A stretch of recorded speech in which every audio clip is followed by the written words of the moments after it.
Silence, silence.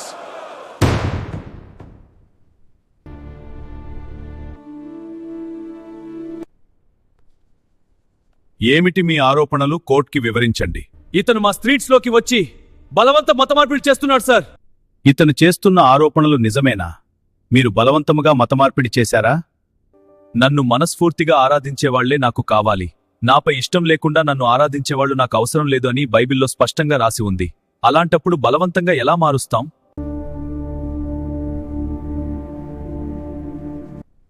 మీరు rice బ్యాగులు, డబ్బులు, కానుకలు ఆశ చూపించి మా వాళ్ళని మతం మార్చారు. నేను బీదలకు సహాయం చేయాలని చెప్పాను కాబట్టే వాళ్లు చేస్తున్నారు, మతం మార్చాలని కాదు. వాళ్లు మతం మారేది మీరిచ్చే వాటికి ఆశపడే. నా సేవకులిచ్చే ఆహార పదార్థాల కోసం మతం మారకండి. నేనిచ్చే నిత్య జీవం కావాలనుకుంటే మాత్రమే నా దగ్గరకు రండి. యేసుని నమ్మితే మీ రోగాలు పోతాయి, మీ సమస్యలు పోతాయి అని ప్రచారం చేసి మతం మార్చడం తప్పు కాదా? నన్ను నమ్మేవారికి కలిగే మేలులు, ఆశీర్వాదాలు గురించి చెప్పడం తప్పంటారా? ఒక సబ్బు తయారీ కంపెనీ ఆ సబ్బు వాడడం వల్ల కలిగే లాభాల గురించి ప్రచారం చేయడం తప్పు కానప్పుడు, నన్ను నమ్మడం వల్ల కలిగే లాభాల గురించి చెప్పడం కూడా తప్పు కాదు.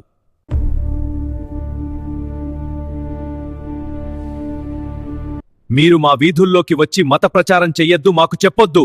నేను నా సేవకులకు అదే చెప్పాను, వినేవారికి చెప్పండి. వాదించేవారి ఎదుట మీ పాదాల ధూళి దులిపి వచ్చేయండి అని. నా ప్రేమ, నా త్యాగం, నా బోధలు, నా ఆజ్ఞలు నచ్చితే వస్తారు, నచ్చకపోతే రారు. ఇందులో బలవంతం ఏమి ఉంది?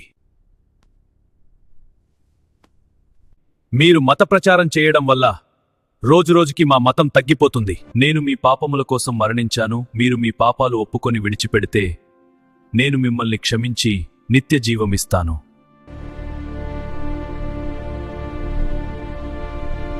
ఇప్పుడు నేను మీకు సువార్త ప్రకటించా కదా, మీరు మీ మతం మార్చుకుంటారా?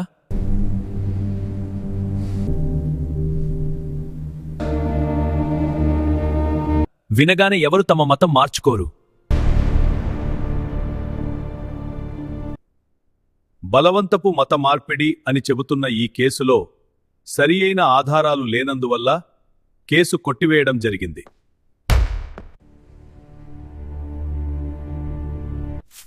అలాగే సువార్త విన్నంత మాత్రాన మతం మారేంత బలహీనమైన మనసాక్షి మన మతం వారిది కాదని తెలియజేయడం జరిగింది.